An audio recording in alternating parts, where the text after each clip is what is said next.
श्री सुखदेव जी महाराज आज गंगा जी की धवल धारा के किनारे हस्तिनापुर राजन परीक्षित जी को कथा श्रवण करा रहे हैं। आज बहुत ही सुंदर प्रसंग सुनाया कि परीक्षित सूर्यवंश में एक त्रिशंकु नाम के राजा हुए और त्रिशंकु के हुए महाराज हरिश्चंद्र। हरिश्चंद्र महाराज इतने बड़े दानी थे कि जिनकी धर्म की ध्वजा स्वर्ग तक फहरा रही थी। एक दिन इंद्र की सभा में गुरु विश्वामित्र और वशिष्ठ महाराज दोनों लोग बैठे हैं। वशिष्ठ जी कहने लगे कि विश्वामित्र, मेरा शिष्य इतना बड़ा दानवीर है कि उसके धर्म की ध्वजा स्वर्ग तक फहरा रही है। विश्वामित्र बोले कि अच्छा, अगर तुम्हारे शिष्य इतना बड़ा दानवीर है तो मैं जाकर के उसकी परीक्षा लूंगा। और आज विश्वामित्र राजा हरिश्चंद्र की परीक्षा लेने के लिए एक सूकर का रूप बना करके आए और राजा हरिश्चंद्र की बगिया में गए। सारी बगिया को उजाड़ दिया। माली आया, माली की जंघा को फाड़ दिया। आज माली रोता पीटता हुआ हरिश्चंद्र के दरबार में आया। महाराज की जय हो। जय हो माली। महाराज जी, आज तो गजब ही हो गया। क्या हो गया भाई? महाराज देखो ना भाई, हालत का कर दी है। एक सूकर आ गया है आपकी बगिया में। क्या? हाँ, एक सूकर आ गया है, सारी बगिया को उजाड़ दिया है। और मैंने जब उसे रोका तो महाराज मेरी जंघा को फाड़ दिया है। अच्छा? हाँ महाराज, मैं दर्द से बहुत परेशान हूँ। तो माली आप चिंता मत करो। आज राजा हरिश्चंद्र ने माली से कहा कि माली,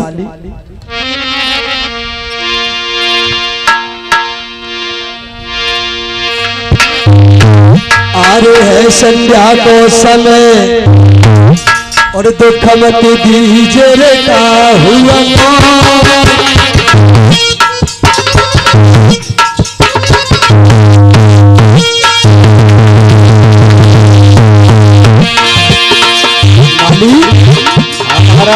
बात सुनो। अरे है संध्या को समय दुख मत दीजिए का हुआ। अरे तो समय आवे द्वार पे धन दीजिए का हुआ तो।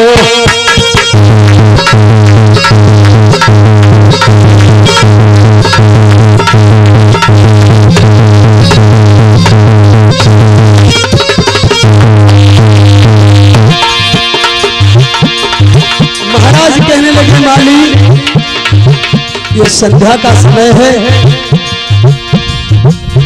आप लौट करके बगिया को जाओ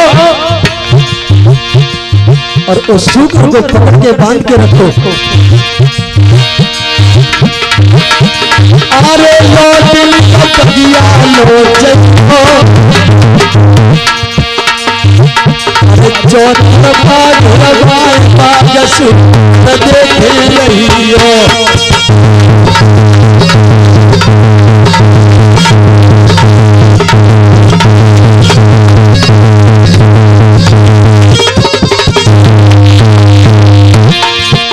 माली आप वापस जाओ।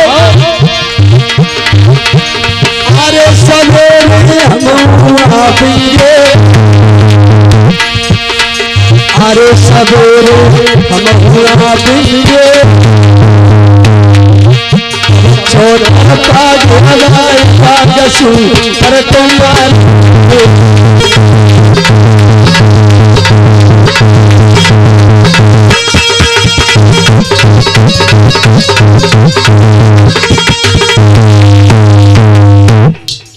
माली आप वापस चले जाओ। महाराज सवेरे तक तो मैं पिराना ही निकल जाएंगे। अरे माली ऐसी बात नहीं है, सवेरे हम सारी सेना लेकर के चलेंगे और उस शूकर को मारेंगे। तब तक ये कोई के वसूल बेवसूल डरो ताई दे दो। माली ऐसी कोई बात नहीं, आप जाओ तो सही। ठीक है जाए। ये संध्या का समय है और कहते हैं कि संध्या के समय अगर दुश्मन भी द्वार पर आ जाए तो उसका भी सम्मान करना चाहिए। आज माली वापस चला जाता है और जैसे ही भास्कर देव ने पूरब में अपनी आंखें खोली, मंत्री को तैयार किया, मंत्री को साथ लेकर के महाराज हरिश्चंद्र अपनी बगिया में पहुंचे।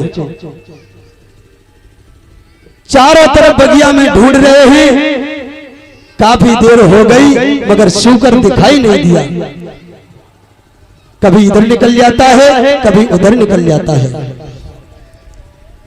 बहुत देर हो गई। उसके बाद विश्वामित्र ने अपना रूप बदला और एक साधु का वेश बना करके राजा के पास आ गए। शूकर जाता हुआ देखा। क्या शूकर? हाँ। अरे तो देखने में तो राजा महाराजा जैसे लग रहे हो, शूकर का क्या करोगे? अरे महाराज उस शूकर के हमारी सारी बगिया को उजाड़ दिया। अच्छा बगिया को उजाड़ दिया है, तो बगिया उजाड़ दी तो क्या हो गया? आज मैं उसका वध करूंगा। लो बगिया के पीछे देखो। पहले ये बताओ आप हो कौन? अरे महाराज आप मुझे नहीं जानते। आपके माथे पर तो लिखा नहीं है। मैं अयोध्या नरेश राजा हरिश्चंद्र हूँ। ओहो तुम ही अयोध्या के महाराज हरिश्चंद्र हो? जी। अरे हमने तो ये सोचा था, हम वैसे आपके ही पास जा रहे थे। क्या? हाँ हम आपके ही पास जा रहे थे। हमें हमारे घर पे एक कन्या है, शादी योग्य है, तो हमें कुछ धन की आवश्यकता थी। लेकिन हमें क्या पता था कि आप शूकर का भी शिकार करते हो। हम नहीं जाते। कितनी खराब बात है। छी छी। अरे महाराज जब आपकी पुत्री शादी योग्य है तो मेरे पास क्या धन की कमी है? धन की कमी नहीं है तो शूकर को मारने क्यों जा रहे हो? शूकर को छोड़ो। अरे उसका तो वो तो पशु है, उसका काम ही है ये बिगाड़ना। ठीक है कोई बात नहीं, मगर आप मुझसे कुछ मांग लीजिए। हाँ मांगेंगे अवश्य, लेकिन ऐसे नहीं। पहले हमें संकल्प करो, उसके बाद हमें भरोसा होगा। क्योंकि भरोसा हमारा उठ चुका है कि तुम शूकर के पीछे पड़े हो। इसका मतलब है कि आप अब तक ऐसे वैसे राजाओं से दान मांगते रहे हो। तुम्हें विश्वास नहीं है? हमें विश्वास नहीं है। पहले संकल्प करो, उसके बाद में हम अपनी दक्षिणा मांगेंगे। तो ठीक है।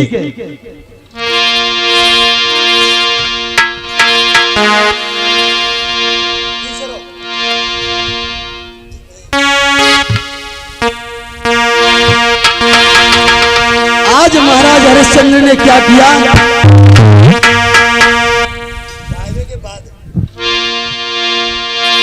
तो तिरवाचा नाथ में भरता हूँ, सौगंध गुरु की खाता हूँ।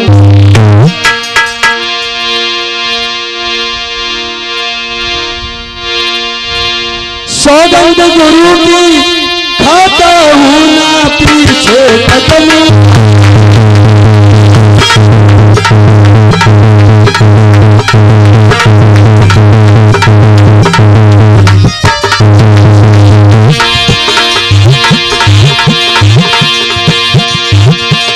आज महाराज हरिश्चंद्र बोले राजन, तेरे बाचा नाथ में भरता हूँ, मैं अपना वचन निभाऊंगा। सौगंध गुरु की खाता हूँ, ना पीछे कदम।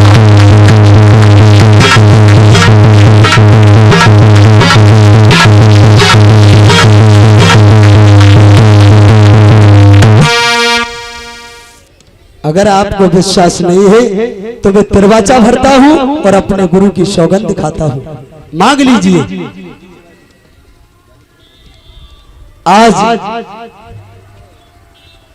महात्मा ने कहा कि राजन,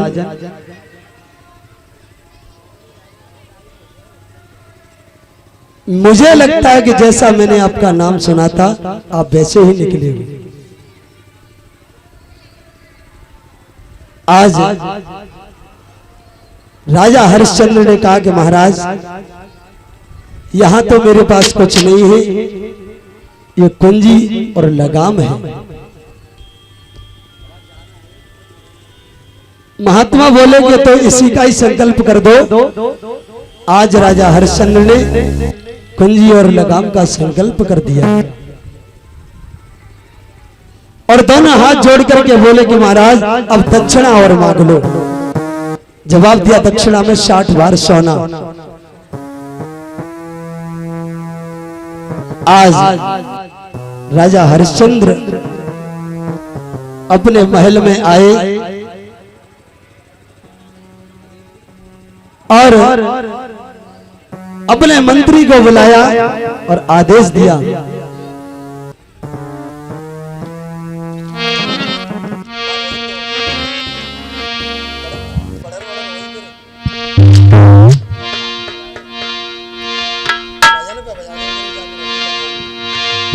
आज राजा हरिश्चंद्र ने अपने वित्त मंत्री को बुलाया, जो खजांची होता है,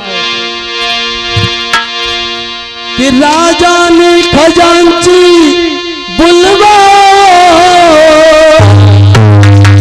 और आज्ञा दई सोना लाने की।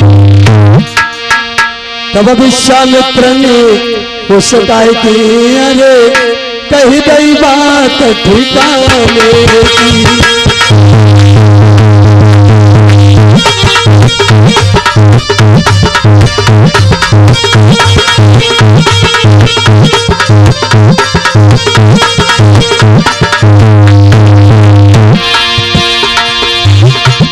ऐसे ही राजा ने खजांची को बुलाया और आदेश दिया कि खजांची, आप महाराज को 60 भार सोना ला करके दीजिए। तो विश्वामित्र ने कहा कि राजन, क्या कर रहे हो? ओ राजन, ओ सखाने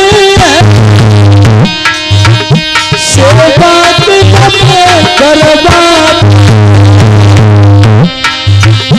अधिकार तुम्हारा रहा नहीं, हुक्म चलाता है।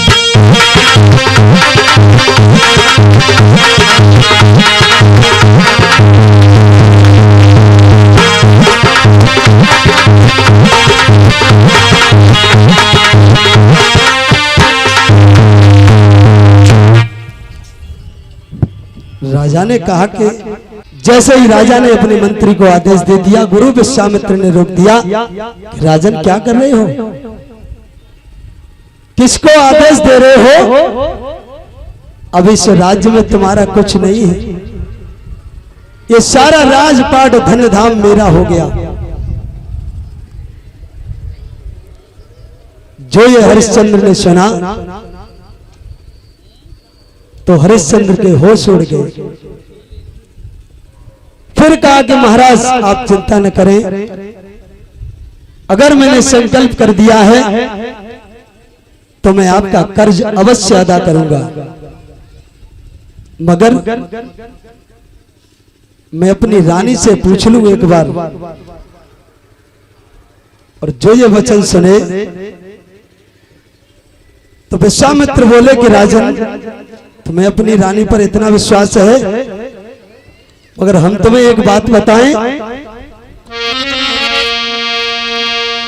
राजन, के काऊ दिन पाले सुआ उड़ जाएंगे।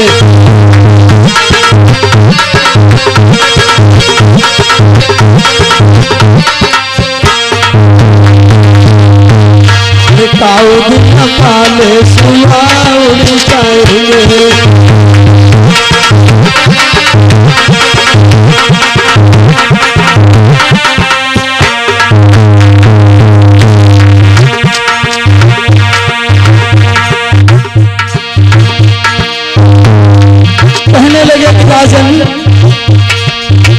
जातिया पे गर्व न करियो,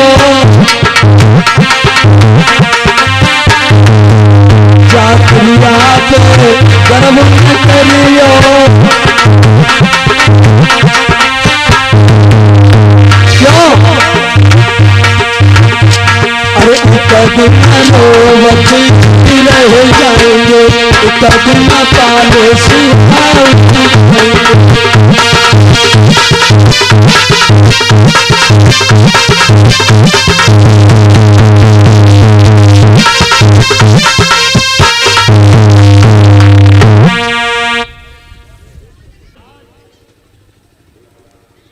हमसे हमारा सारा राजपाट छिन गया। रानी को सारा हाल बताया कि एक संत महात्मा ने मुझसे दरवाजा भरवा लिया और मेरा सारा राजपाट ले लिया। रानी तारा ने कहा कि महाराज कोई बात नहीं है, आप मुझे ये बताइए कि तो महात्मा का कुछ रह गया? जवाब दिया हाँ, 60 भार सोना और बचा है। तो रानी तारा ने कहा आप महात्मा का कर्ज अवश्य अदा कर दो, चाहे मुझे बेच दो चाहे मेरे पुत्र को बेच दो, मगर महाराज का कर्ज अवश्य अदा करो। आज देखिए परीक्षित जी, तीनों प्राणी बिकने के लिए तैयार हुए हैं। हरिश्चंद्र ने आकर के विश्वामित्र से कहा कि प्रभु आप हम तीनों प्राणियों को बेच दो जिससे आपका कर्ज अदा हो जाए। आज विश्वामित्र अपने साथ में तीनों प्राणियों को लेकर के चले हैं। सारी अवध में हाहाकार मच गया। तो लिखा है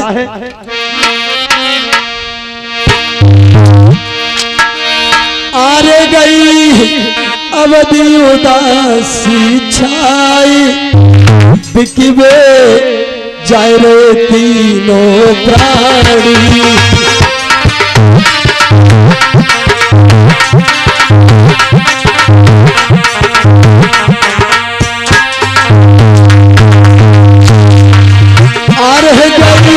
अवधि उदासी छाई, अरे बिकवे जाए रे तीनों प्राणी।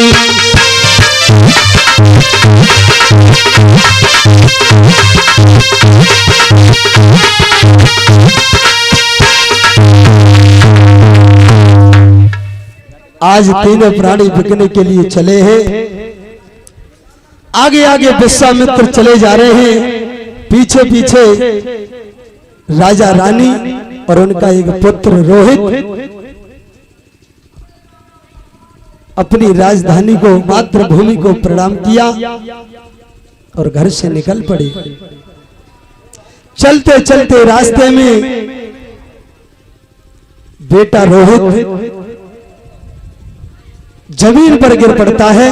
प्यास रोहित को सताने लगती है और जमीन पर गिरने के बाद रो रो करके कहता है कि मां,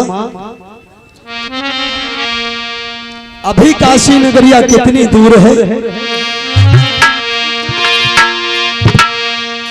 पग पग ठोकर खाई चला नहीं जाता है,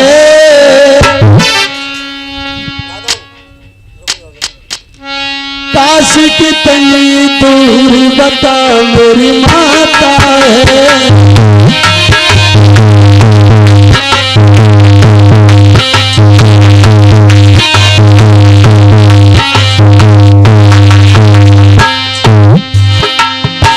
बहुत रो रो के कहने लगा कि मां अब मुझसे नहीं चला जाता है, अभी काशी नगर कितनी दूर और है।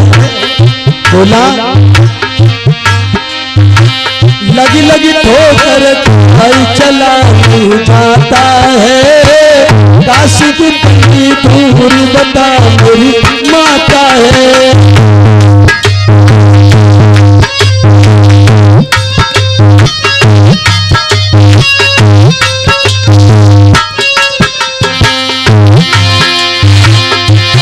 लगा है रो माँ मरा प्यास के मारे कोई पानी हम पिला दो।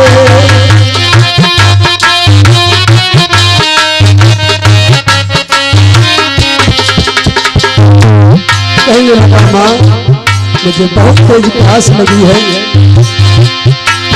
मैं मरा प्यास मारे पानी हम याद तरस आता है, काशी मेरी माता है।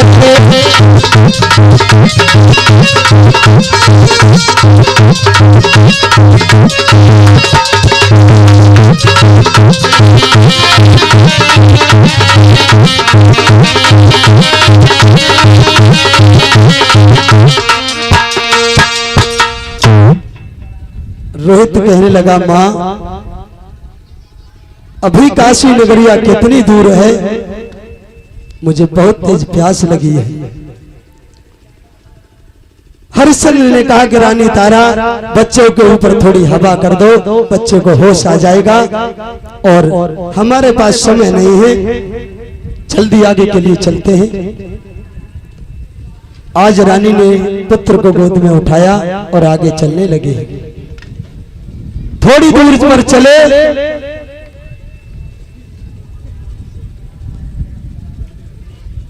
कोई बात नहीं, बिछा दो उसके द्वारा।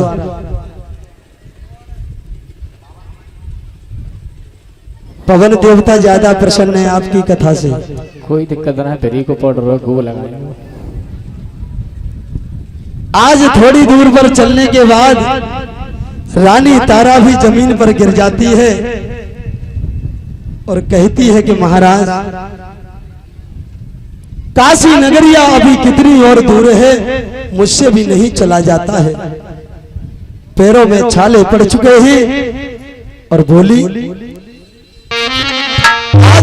तारा कहने लगी कि महाराज मेरी एक बात सुनो, अरे पैरों पड़ गए छाले में कैसे, पैरों पड़ गए छाले कैसे, पैरों पड़ गए छाले, पैरों पड़ गए छाले। महाराज मेरे पैरों में छाले पड़ चुके हैं, मुझसे नहीं चला जाता है, पैरों पड़ गए छाले में कैसे, पैरों पड़ गए छाले में कैसे चले, पैरों पड़ गए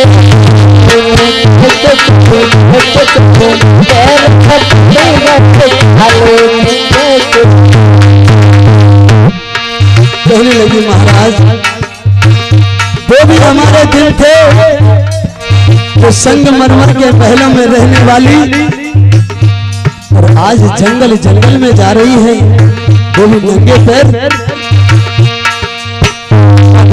उतरी थी महलों के नीचे, उतरी थी महलों के नीचे,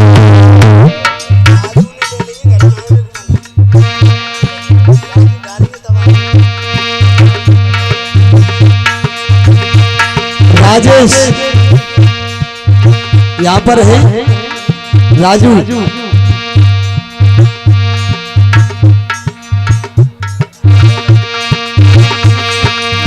कभी न उतरी थी महलों के नीचे, कभी न उतरी महलों के नीचे, मगर आज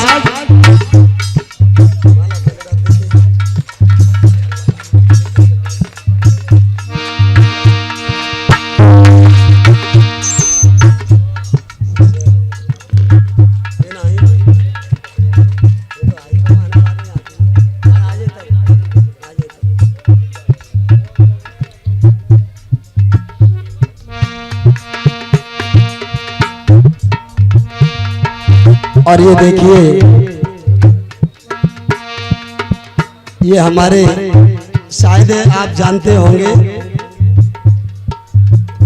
ये हमारे स्टाफ के हैं और ये ढोलक मास्टर भी है। ये हमें सहरा बांधकर और पीतांबर ओढ़ाकर और 50 मुद्राएं देकर सम्मानित कर रहे हैं और हमारे संत भगवानों का भी सम्मान कर रहे हैं। गोविंद से मैं प्रार्थना करूंगा कि परमात्मा हमेशा इन्हें हमेशा यही उन्नति की ओर अग्रसर करते रहे। बोलिए गोविंद भगवान की। पैर में पड़ गए आलू कैसे, पैर में पड़ गए कुछ आलू कैसे चलो, पैर में पड़ गए कैसे चलो, पैर में पड़ गए आलू कैसे चलो।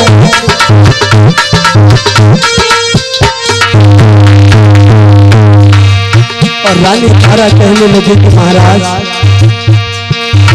कभी न उतरा था गोदी से ललना, कभी न उतरा था गोदी से ललना, कभी न उतरा था गोदी से ललना, कभी न उतरा था गोदी से ललना। आज चलता है दुख वालों पाए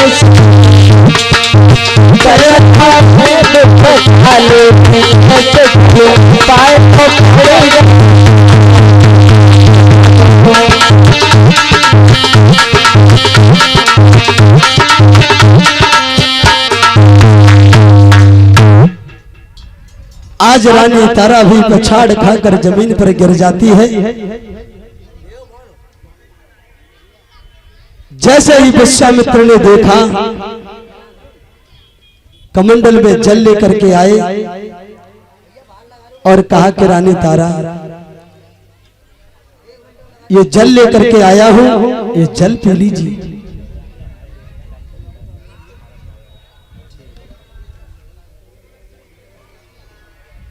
विश्वामित्र कहने लगे कि रानी तारा मैं जल लेकर के आया हूं, पानी पी लो। क्यों? क्योंकि काशी नगरिया भी बहुत दूर है। राजा हरिश्चंद्र कहने लगे कि रानी पानी की तो चलती क्या है, जब तक हमारे राज्य की सीमा है तब तक हम कुछ नहीं खाएंगे पिएंगे। आज रानी तारा ने मना कर दिया। रोहित के पास गए बेटा पानी पी लो, मगर रोहित ने भी मना कर दिया। आज तीनों प्राणी बिकने के लिए और काशी में आ जाते हैं। और ये देखिए डॉक्टर विकास कुमार ये हमें नोटों के हार से सम्मानित कर रहे हैं और ये फरिया से हैं। फरिया में इनका क्लिनिक भी है। अच्छा फरिया में क्लिनिक है, गांव भमायन है।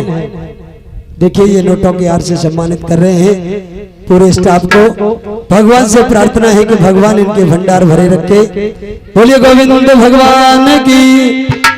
सारी बटरियां सभी यहाँ पे कलशरिया में आ जाते हैं और इधर हमारे देखिए संत भगवान कलशवारी कन्याओं को सम्मानित कर रहे हैं। कितनी बड़ी संतों की कृपा है हमारे ऊपर। जैसे ही काशी में आए के काशी की बीच नगरिया में माताएं तालियों का साथ दे और नगरिया में और भैया कीमत हो रही बजरिया कीमत हो रही बजरिया।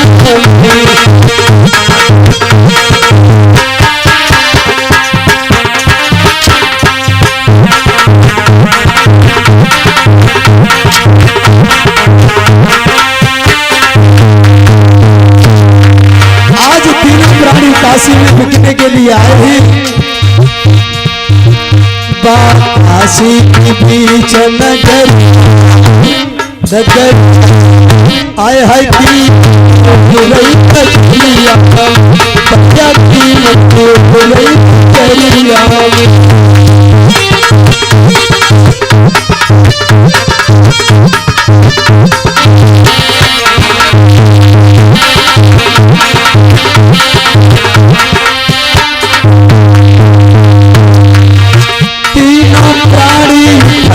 से ठाड़े,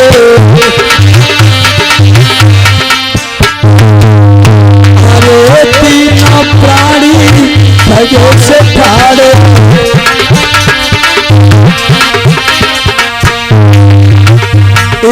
पौधा हो तो बजर बजर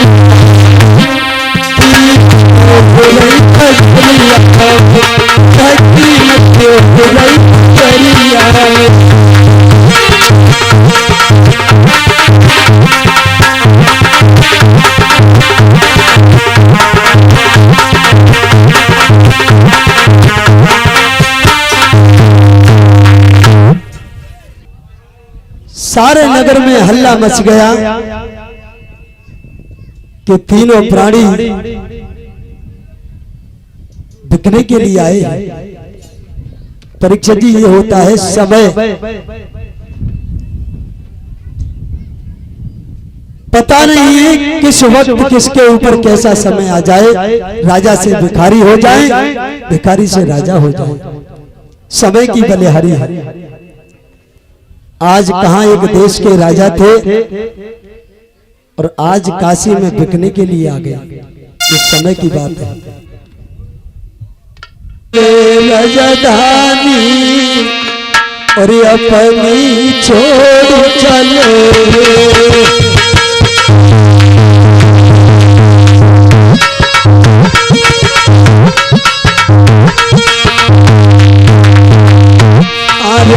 छोड़ चले राजधानी अपनी छोड़ चले, छोड़ चले राजधानी अपनी छोड़ चले, छोड़ चले राजधानी अपनी। आज देखिए एक राजा से भिखारी बन गए। हरिश्चंद्र ने सपना छोड़ो, हरिश्चंद्र ने सपना छोड़ो, तारावती मुख ने मोड़ो, तारावती मुख ने मोड़ो। और हरे तेज सप्तती थारी अपनी छोड़ चले, तेज सप्तती थारी अपनी छोड़ चले, छोड़ चले अपनी छोड़। आज देखिए तीनों प्राणी बिकने के लिए आए हैं। विश्वामित्र ने आवाज लगाई, काशी के लोगों, तीन प्राणी बिकने के लिए आए हैं। जिस किसी को बच्चे की जरूरत हो, जवान की जरूरत हो और दासी की जरूरत हो, आकर के खरीद सकता है। सारी काशी में हल्ला हो गया, बहुत भारी भीड़ लग गई। थोड़ी देर बाद वहां लोग आए और कहा कि महाराज जी, इस जवान की कीमत क्या है?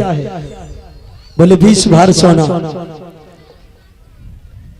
बोले इस दासी की कीमत क्या है? बोले 20 भार सोना। और इस बच्चे की? बोले इसकी भी 20 भार सोना है कि उस वजह से मूड खराब कर दिया है। लेना हो तो लो, नहीं अपने घर जाओ। आज काशी के बहुत बड़े पैसे वाले आए हैं। एक ब्राह्मण और ब्राह्मणी ने आकर रानी तारा को खरीद लिया, 20 भार सोना दे दिया। और राजा हरिश्चंद्र को एक कालू मेहतर ने 20 भार सोना दे करके खरीद लिया। आज तीनों प्राणी एक दूसरे से जुदा हो गए। तीनों प्राणियों ने अपनी कीमत लगाकर विश्वामित्र का 60 भार सोना चुकाया है। परीक्षित जी साथ ही साथ आपको बता दें कि 60 भार सोना में कितना सोना होगा? 60 भार सोने का मतलब कितना हो गया? पता है? एक व्रीहि का मतलब होता है एक गुंजा।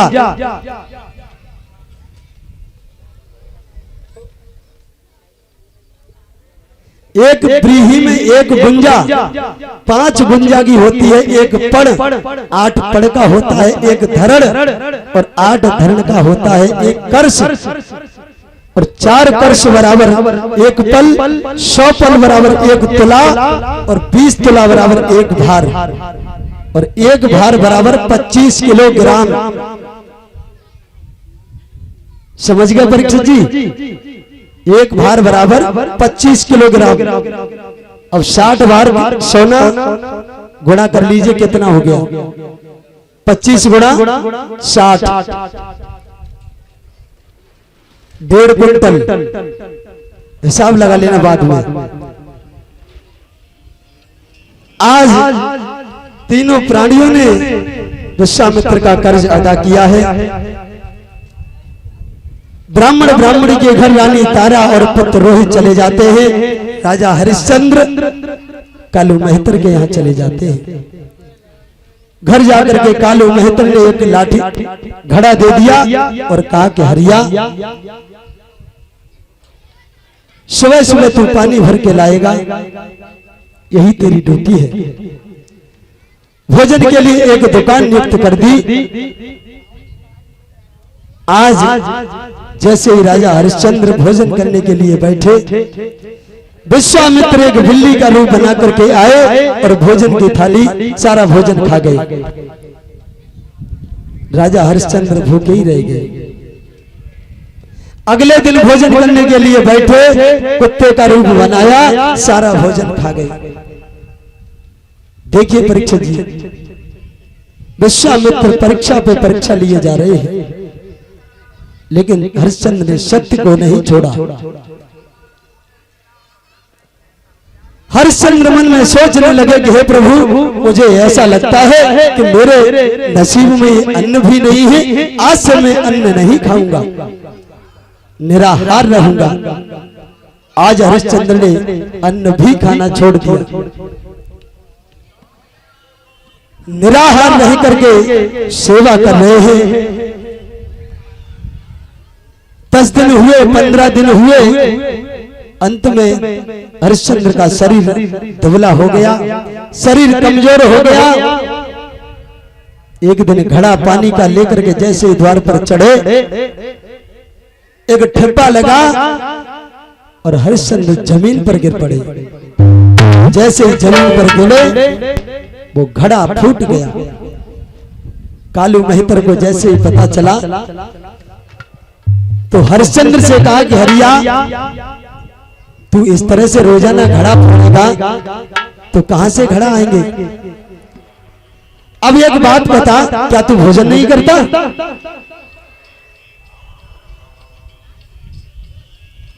आज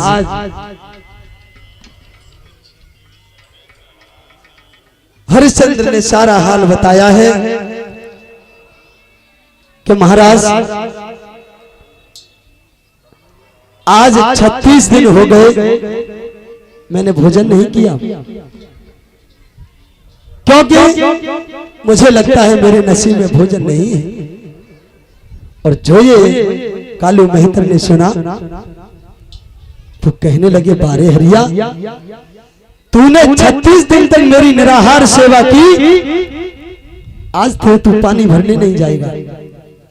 एक लाठी दे दी, कंबल दे दिया और कह दिया, जाओ आज से तुम मरघट की रखवाली करोगे, जो भी लाश जलाने आएगा उससे तुम कर अदा करोगे। देखिए परीक्षित जी, आज हरिश्चंद्र राजा से हरिया बने और हरिया से आज मरघटिया बन गए। समय की बलिहारी। आज महाराज हरिश्चंद्र मरघट में रहते हैं। इधर रानी तारा एक ब्राह्मणी के घर में रहती थी। एक दिन ब्राह्मणी ने कहा कि तारा घर में पानी नहीं है, तुम जाओ और पानी भर के लेके आओ। आज रानी तारा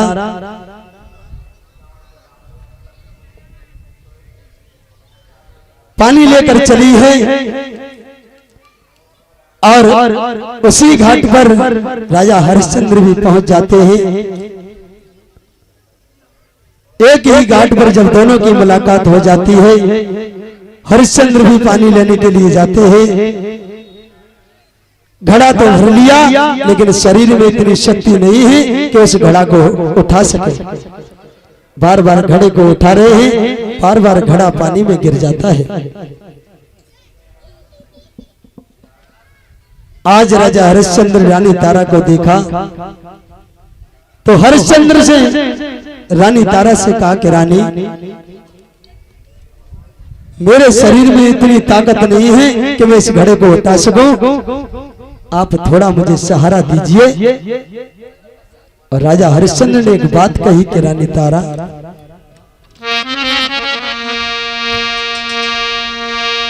आरे रंगिया उठवाए थे गगरिया मेरी गंगा जल की, और रंगिया उठवाए थे गगरिया मेरी गंगा जल की।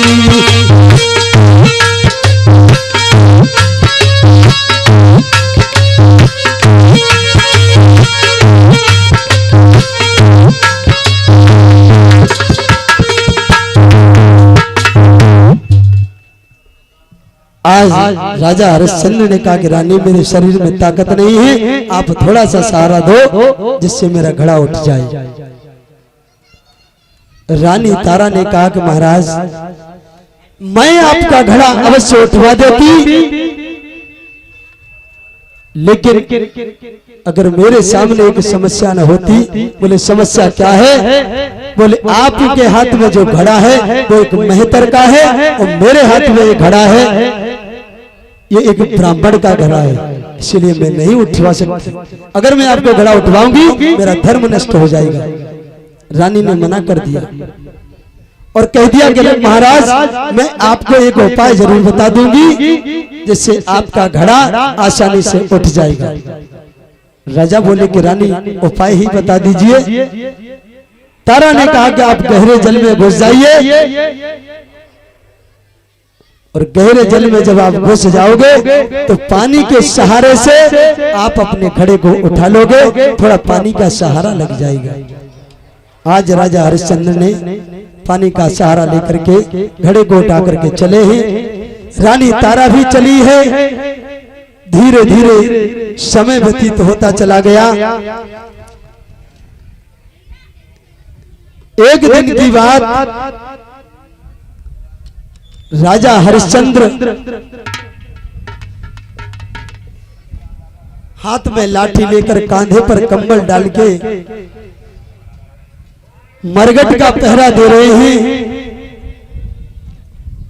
परीक्षित जी, बताया जाता है कि जब प्रकाश भरा सवेरा होता है तो अंधकार भरी एक रात भी होती है। ये रात और दिन का चक्र हमेशा चलता ही रहता है, सदा दिन एक से किसी के नहीं रहते हैं। तो बताया हमारे विद्वानों ने कि सदा दिन एक से और किसी के न गुजरते देखे, सदा दिन एक से किसी के न गुजरते देखे।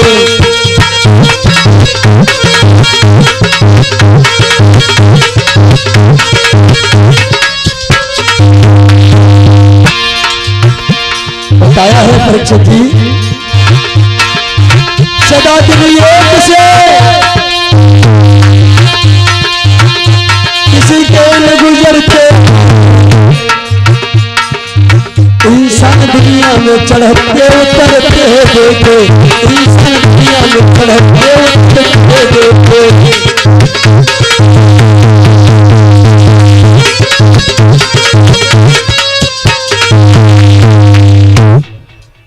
सदा दिन एक से किसी के नहीं देखे। एक दिन की बात, ब्राह्मणी ने रानी तारा से कहा कि रानी तारा,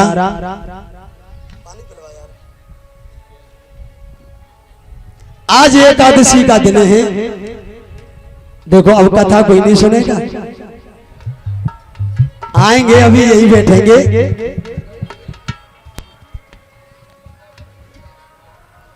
वो तो दिखाई दे रही है कि आ गई है। हाँ, आज ब्राह्मणी ने कहा कि तारा आज एकादशी का दिन है, घर में पूजा होगी, अपने बेटे से कहो कि बगिया से जाए और फूल तोड़ करके लाए। रानी तारा ने कहा कि ठीक है माँ, मैं अभी अपने पुत्र को बुलाती हूँ और बगिया से फूल मंगाती हूँ। मैया ने अपने पुत्र को बुलाया और कहा कि बेटा आप एक काम करो। बोले क्या?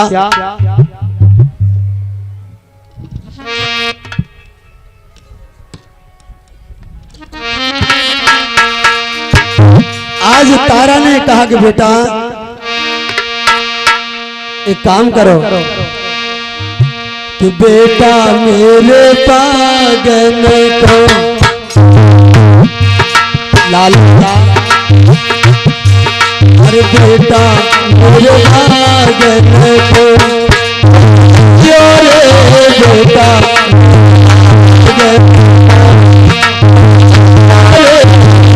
क्यों ओ फूला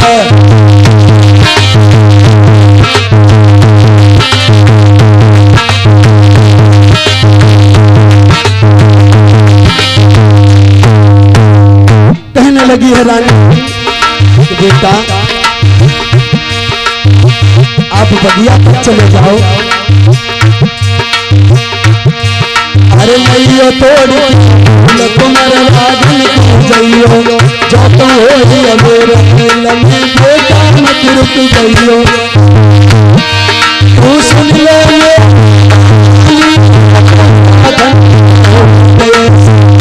तारा रानी बेटा,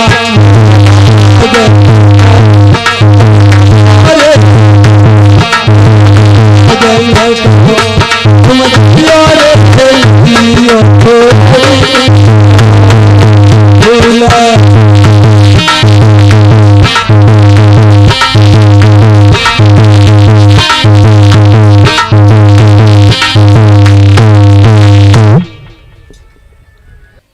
रोहित ने कहा माँ अभी जाता हूँ और अभी फूल लेकर के आता हूँ। आज बेटा रोहित चला है बगिया को,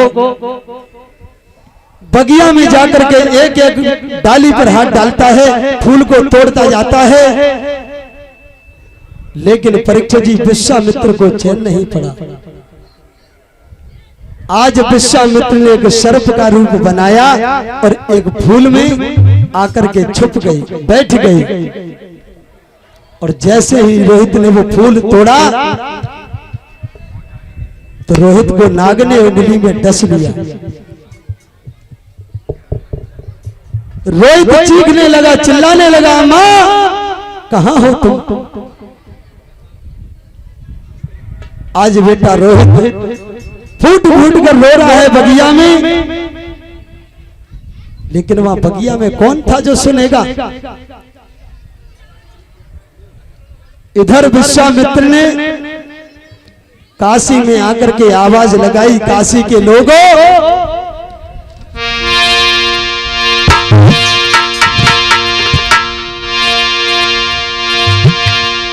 काशी के लोगों बात सुनो,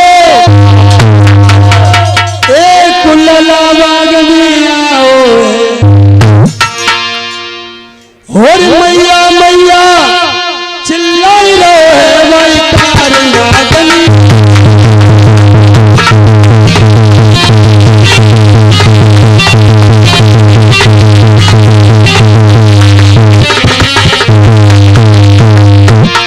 कहा है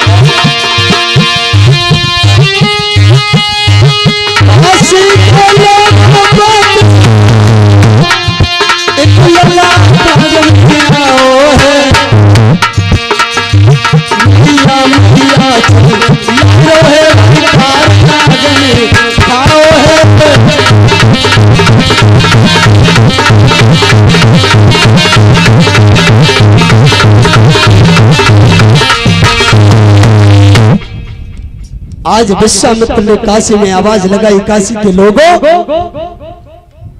बगिया में किसी का एक पुत्र गया है और उसको काली नाग ने डस लिया है। जिस किसी माँ का पुत्र हो वो जाकर के बगिया में पुत्र की लाश को लेके आई। और आज जो ये वचन रानी तारा ने सुने हैं, परीक्षित जी पैरों तले जमीन खिसक गई। मन में सोचने लगी कि हो न हो ये मेरा ही पुत्र है, मैंने ही फूल तोड़ने के लिए भेजा है। आज रानी तारा बिलख बिलख कर रोने लगी कि हे विधाता, तूने ये हमारी कैसी परीक्षा ली है। पति से तो हम पहले ही जुदा हो चुके हैं और मुझे लगता है कि आज तूने मेरा इकलौता बेटा भी छीन लिया। मन में सोच रही है और दौड़ती हुई गई बगिया में, पुत्र की लाश को गोद में उठाया और कहने लगी कि बेटा, मुझसे ऐसी क्या भूल बन गई, आज तुम मुझे छोड़ करके चले गए। और एक बात कही तारा ने कि बेटा,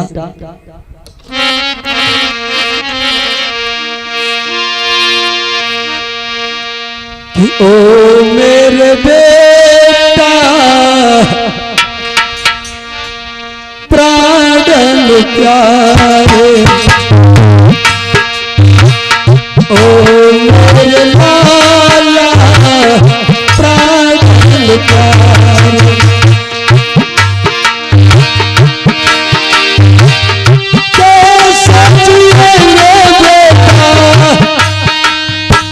हे लाला, आपके बिना मैं इस दुनिया में कैसे जिंदा रहूंगी, कैसे जिए मेरे लाला बिना हम तुम्हारे। ओ मेरे प्राण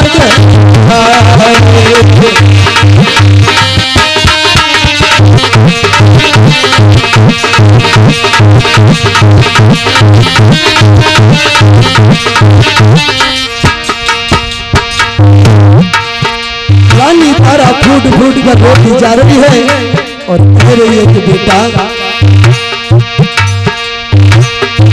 तू ही नहीं तोरे लाला, ओ तू ही नहीं तोरे लाला, कैसे जिएंगे इस जहान में।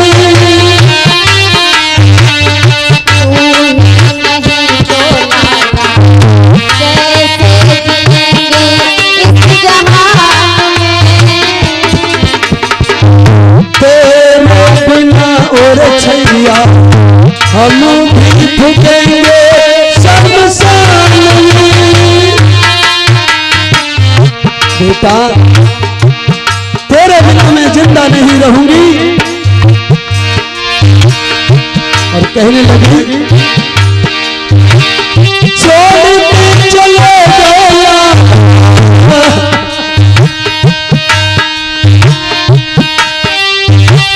छोड़ के चले गए छैया दिल के सहारे। ओ मेरे प्राण के प्यारे, ओ मेरे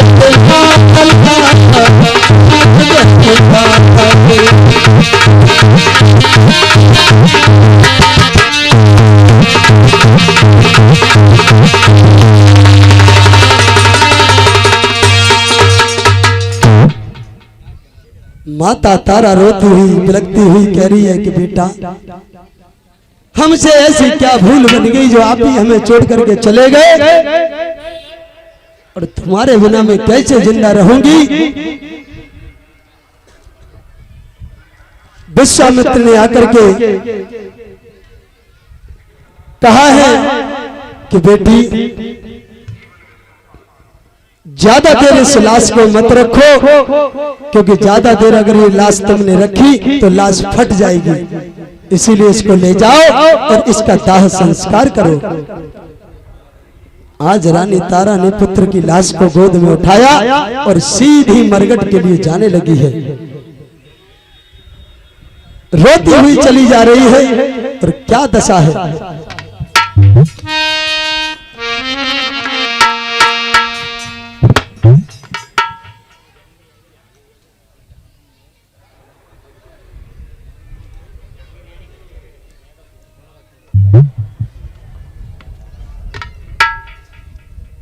बोलिए गोविंद भगवान की।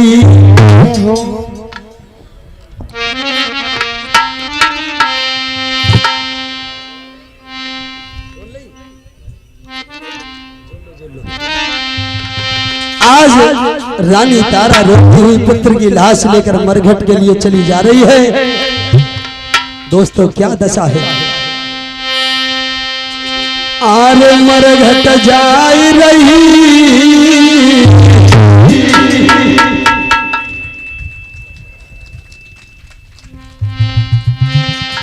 और ये देखिए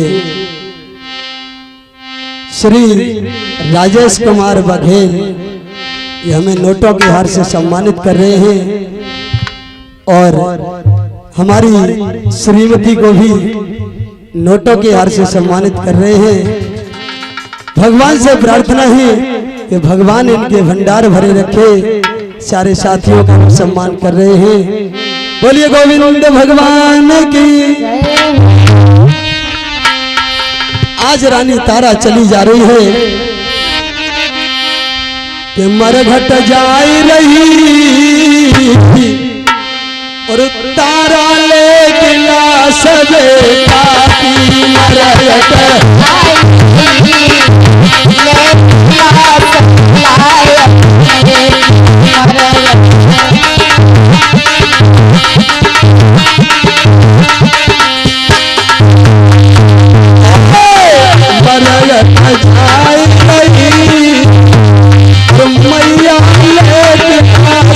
जो बेटा की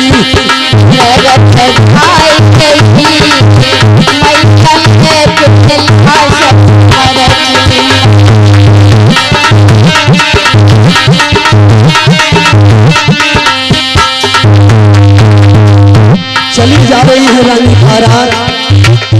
बार बार पुत्र के मुंह को चूमती है। गालों पर आंसुओं की झड़ी लगी है। टप टप करके आंसू बह रहे हैं। मीठा लेवे और पुचकारे,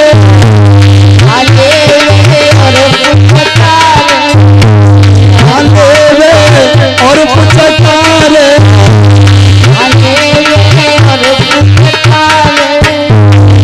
धनुष से तनर गुजारे।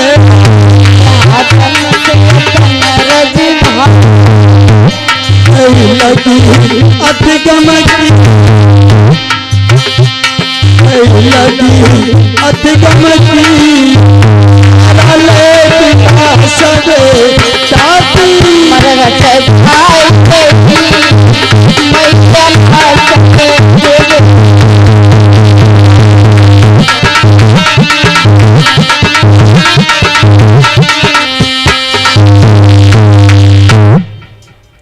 आज रानी तारा चली जा रही है। जागर के मरघट में पहुंची है। हरिश्चंद्र का पहरा है। जैसे ही हरिश्चंद्र ने पैरों की आवाज सुनी तो तुरंत आवाज लगी, भाई इस रात्रि के समय में मरघट में कौन आया है? और आज मैं इसका अंतिम संस्कार करने के लिए आई हूं। आज हरिश्चंद्र ने कहा कि रानी तारा ठीक है, आप दाग लगाना चाहती तो लगा दीजिए, मगर पहले मुझे कर का टका चाहिए। बिना कर का टका लिए मैं लाश को जलाने नहीं दूंगा। रानी ने कहा कि महाराज आप मुझसे कर का टका मांग रहे हैं, क्या ये तुम्हारा पुत्र नहीं है? और राजा हरिश्चंद्र से एक बात कही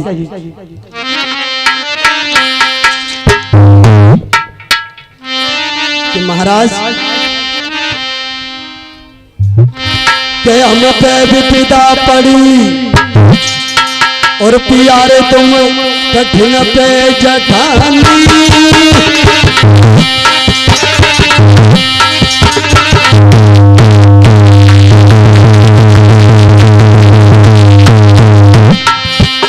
कहने लगी तारा अरे हम पे विपदा पड़ी कठिन पे जठानी। जरा ध्यान से देखो क्या आसानी।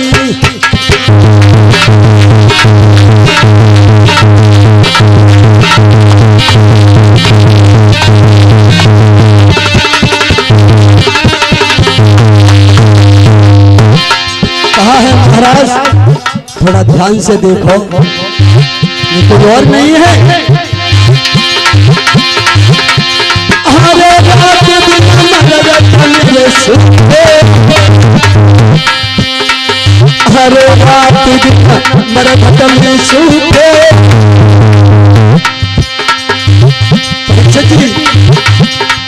हमें कमाल मोहती किया तुम कफन के।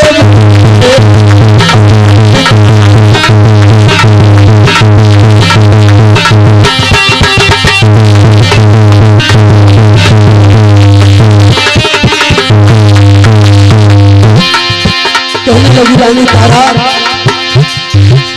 किया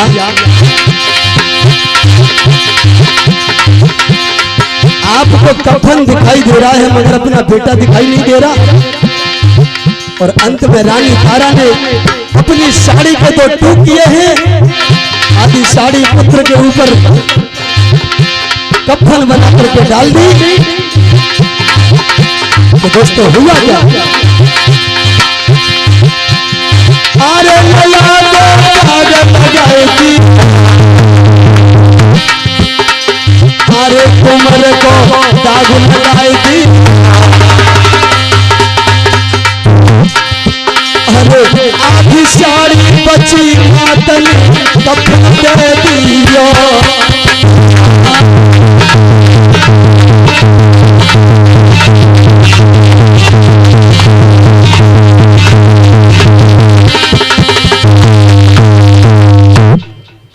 आज रानी तारा ने अंत में आधी साड़ी को फाड़कर बेटे के ऊपर डाल दिया और आधी साड़ी को कफन के रूप में हरिश्चंद्र को दे दिया।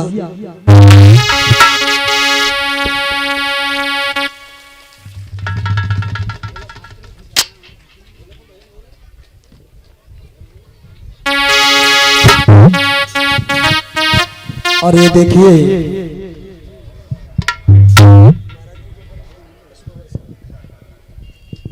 ये हमारे बड़े भाई हैं, ग्राम मीतपुरा से चल करके आए हैं। हमें सेहरा और माला पहना करके सम्मानित कर रहे हैं। भगवान से प्रार्थना करूंगा कि हमेशा इनके हाथ यूं ही दान पुण्य सत्कर्म करने में लगे रहें। बोलिए गोविंद भगवान की। आ जाइए परीक्षा जी वहीं पर। आज रानी तारा अपने पुत्र का दाह संस्कार करने के बाद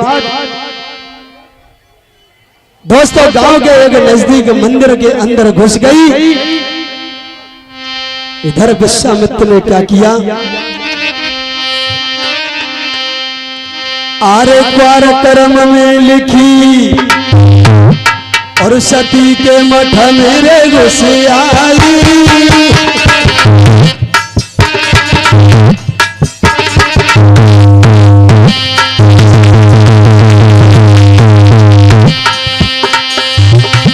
ऐसे ही तारा ने एक मंदिर में प्रवेश किया।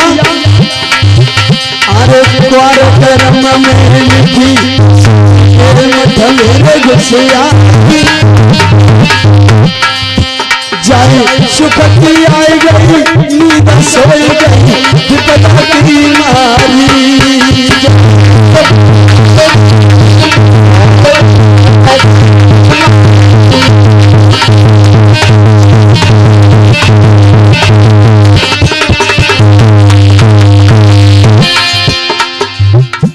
और रानी तारा को इधर नींद आ जाती है और इधर विश्वामित्र ने क्या किया,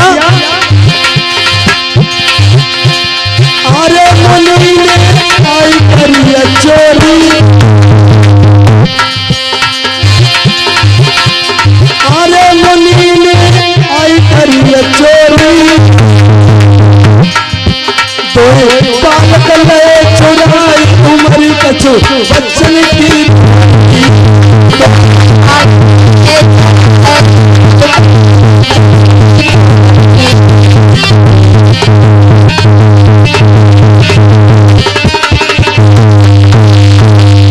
इधर विश्वामित्र ने क्या किया है कि दो पुत्रों को चुरा करके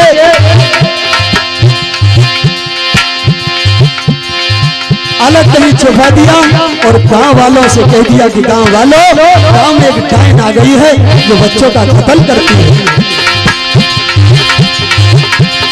अरे काटी दे चौराहे डाली, अरे काटी दे चौराहे डाली, एक गैया सी टकराई भला की रोई रही महती,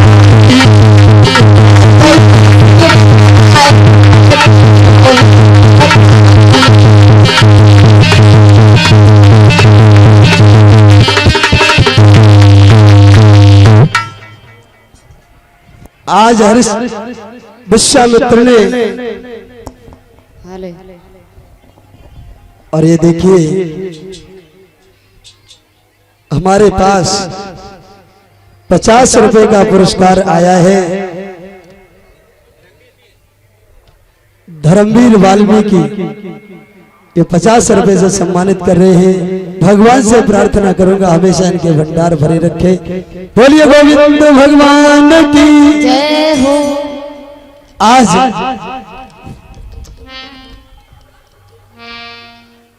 विश्वामित्र ने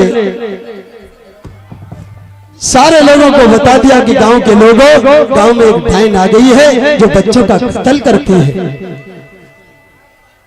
और कह दिया कि वो डायन इस मंदिर के अंदर घुसी है। सारे गांव वाले मिलकर के आए मगर किसी की हिम्मत नहीं हुई, और अंत में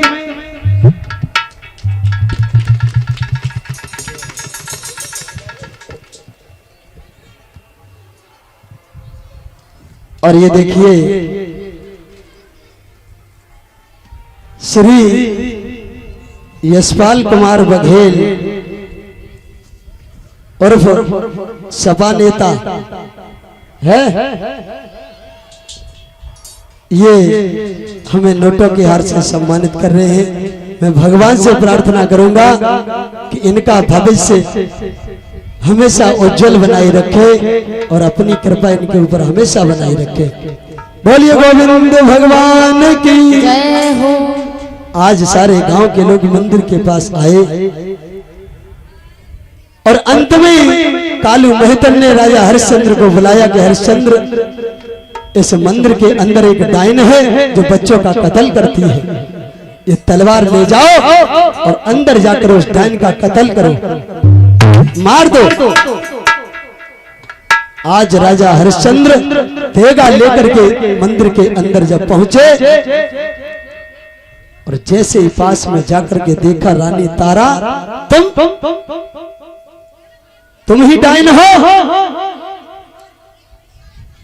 आज मैं तुम्हें जिंदा नहीं छोड़ूंगा। और तुरंत हाथ में तलवार उठाई और एक बात कही, तेगा लीनो हाथ क्रोध के साथ गिरा फरमाई, और तो दिए जान सो मारी तू डायन हत्यारी।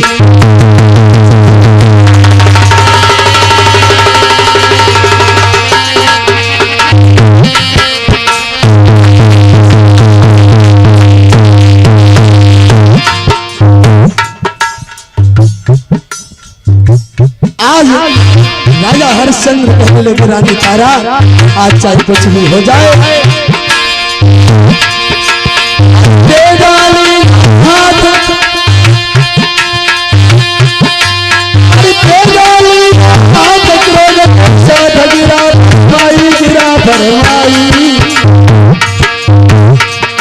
कोई दिए जान से नारी तू करेंगे हत्यारी।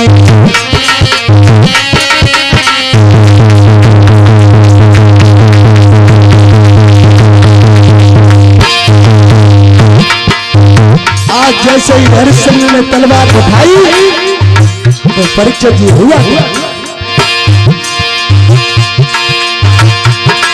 अरे तो पागल हो गो ये है लानियता तेरी बोरा है।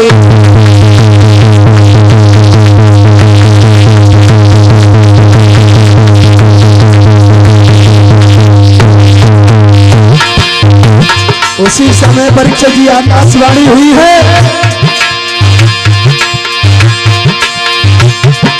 अरे सुनिए हमारी जल रूप लगो चल, देवी देवता काफी गए सब बादल गरज गरज रह जा।